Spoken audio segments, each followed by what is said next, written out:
اسلام آباد میں اس وقت بات ہو رہی ہے، جو کہا جا رہا ہے، جو سنا جا رہا ہے، اس میں ایک طرف تو بالکل وہ بہت غم ہے اور غصہ ہے، اور 9 مئی کو 9/11 کہا جا رہا ہے اور کہا جا رہا ہے کہ زیرو ٹالرنس ہوگی۔ وہ آپ کو قومی سلامتی کونسل کے اجلاس میں بھی نظر آئی، کور کمانڈر کانفرنس میں بھی نظر آئی، فارمیشن کمانڈنگ کانفرنس میں بھی نظر آئی، آرمی چیف اور وزیر اعظم کی ملاقات میں بھی نظر آئی، آرمی چیف کے بیانوں میں اور ISPR کی پریس ریلیز میں بھی نظر آئی۔ اب 3 پوائنٹس ہیں جن پہ میں آگے بتاؤں گا کہ کیا ہو سکتا ہے۔ پہلا پوائنٹ کہ چیف جسٹس کا 9 رکنی بینچ بنانا، اور خوشگوار حیرت اور بلکہ حیرانگی کہ اس میں جسٹس فائز عیسیٰ، جسٹس طارق مسعود، جسٹس منصور علی شاہ اور جسٹس آفریدی کا بینچ میں ہونا۔ اب پہلی سماعت ہوتی ہے 20 منٹ کی، اپنی کہانی سنا کر، آبزرویشن، ریزرویشنز، تحفظات سنا کر جسٹس فائز کا یہ کہہ کر اٹھ جانا کہ مجھ سے مشاورت نہیں ہوئی، نمبر 1۔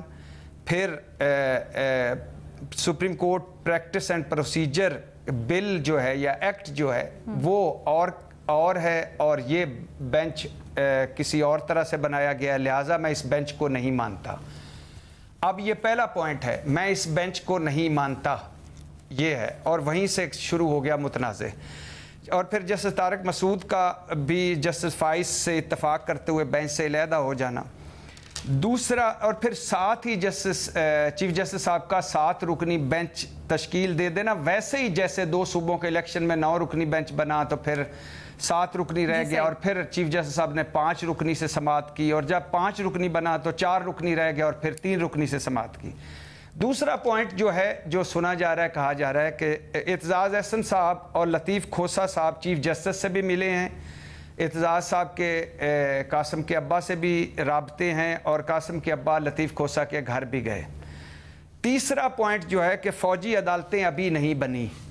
فوجی عدالتوں میں پہلی بار ٹرائل نہیں ہوا، پچھلی حکومت میں بھی 26 لوگوں کا ٹرائل ہوا۔ یہ وہی فوجی عدالتیں ہیں جو جب مسلم لیگ کے دور میں بنی تو لیگی حکومت نے اسے اپنی فتح قرار دیا، اور یہ وہی فوجی عدالتیں ہیں جنہیں جب ختم کرنے کے قاسم کے ابا کو مشورہ دیا گیا تو وہ بولے میرا بس چلے تو میں سب دہشت گردوں کو اور دہشت گردی میں ملوث افراد کا ٹرائل فوجی عدالتوں میں کروں۔ اب میڈم شیخ بات یہ ہے کہ ایک بدنصیبی تو یہ ہے کہ ایک اور اہم کیس ایک بار پھر سپریم کورٹ پہنچ گیا ہے، ساری سیاست ایک مرتبہ پھر سپریم کورٹ میں پہنچ گئی ہے، اور بدنصیبی یہ ہے کہ ایک بار پھر سے سپریم کورٹ کا بینچ کا آغاز متنازع انداز میں ہوا۔ بدنصیبی یہ بھی ہے کہ ایک بار پھر سے چیف جسٹس اور بینچ پر ابھی حکومتی یلغار ہوگی۔ بدنصیبی سے یہ ہے کہ بحرانوں میں گھرا پاکستان ایک اور بحران میں ہے۔ بدنصیبی یہ بھی ہے کہ سیاسی عدم استحکام محاذ رائی میں ابھی مزید اضافہ ہونے والا ہے۔ اب جو سنا جا رہا ہے، اپنی رائے سے بھی ہمیں آگاہ کیجیے گا۔ جو سنا جا رہا ہے، جو کہا جا رہا ہے،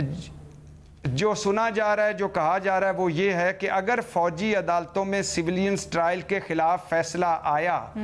تو پہلے جو 3 پوائنٹس میں آپ کو بتا چکا ہوں، وہ پوائنٹس، ان پوائنٹس کو سامنے رکھ کر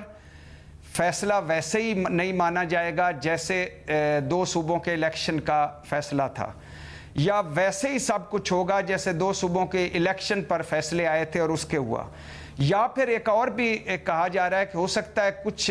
قانونی سکمز کو دور کرنے کے لیے کوئی آرڈیننس یا کوئی قانون سازی ہو جائے اس حوالے سے۔ کون سے قانونی سکم؟ اور اگر ایک دوسری طرف یہ ہے کہ اگر حکومت نے اگر کوئی فوجی عدالتوں میں یا سیولینز کے ٹرائل میں یا کچھ اس طرح کے کوئی قانونی سکم ہوئے